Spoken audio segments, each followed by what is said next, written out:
তোমরা কি recommendation check করে দেখেছো? তোমাদের ভিডিওতে এরকমটা আসেনি তো? যদি এসে থাকে তাহলে আজকের ভিডিওটা তোমাদের জন্য।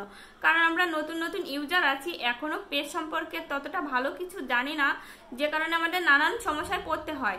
কারণ আমাদের প্রতিদিন 2-1বার রিকমেন্ডেশন চেক করা। অনেকেই আছি যে ফ্লাপ কন্টেন্টগুলো কিভাবে রিমুভ করতে হয় এবং রিকমেন্ডেশন কিভাবে চেক করতে হয় জানি না। সহজেই আমি দেখিয়ে দেবো কিভাবে তোমরা রিকমেন্ডেশন চেক করবে, কিভাবে তোমরা ফ্লাপ কন্টেন্টগুলো ডিলিট করবে।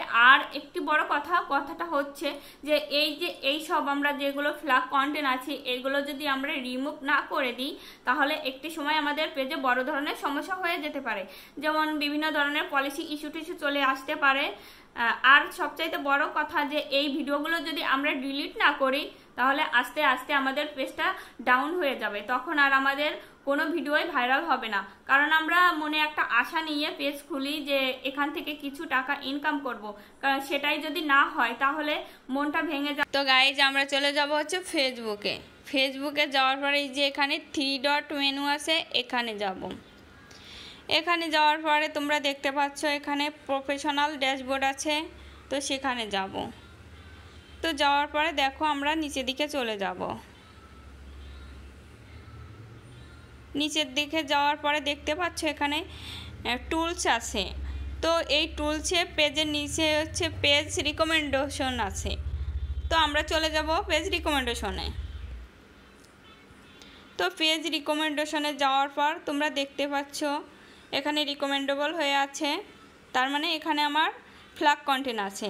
এই যে তোমরা দেখতেই পাচ্ছ এখানে পেজ হ্যাজ ফ্ল্যাগ কন্টেন্ট।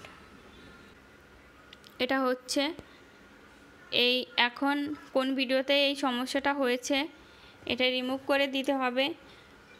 তাই হচ্ছে আমরা রিভিউ কন্টেন্টে যাব। তো যাওয়ার পরে দেখো আমার একটা ভিডিওতে কিন্তু সমস্যা আছে। তো এখানে একটা ভিডিও থাকতে পারে, 2টা থাকতে পারে, অনেক থাকতে পারে। তো সবই একে একে ডিলিট করে দিতে হবে। তো ডিলিট করতে হলে আমাদেরকে কোথায় যেতে হবে? এই যে সাইডে এখানে যেতে হবে। তো যাওয়ার পরে দেখো এই যে ভিডিও দেখছো এটাতে আমার ফ্ল্যাগ কন্টেন্ট এসেছে। এটা একদম গাইডলাইনের বাইরে। এই ভিডিওটা থাকলে ভিউজ হবে না, এতে পেজের সমস্যা হবে, আস্তে আস্তে ডাউন হয়ে যাবে। তো এখান থেকে আমার টেক অ্যাটাকে যেতে হবে। তো যাওয়ার পরে এই যে দেখতে পাচ্ছ ডিলিট পোস্ট, তো ডিলিট পোস্টে যেতে হবে।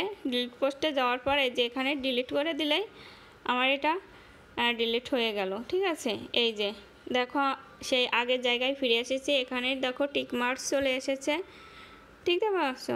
তো আমি তোমাদেরকে দেখাচ্ছি যে আগে যেরকমটা ছিল পেজে এখনও সেরকমটা আছে কি না। তো আমি ব্যাকে চলে আসতেছি।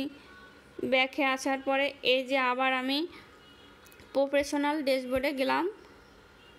যাওয়ার পর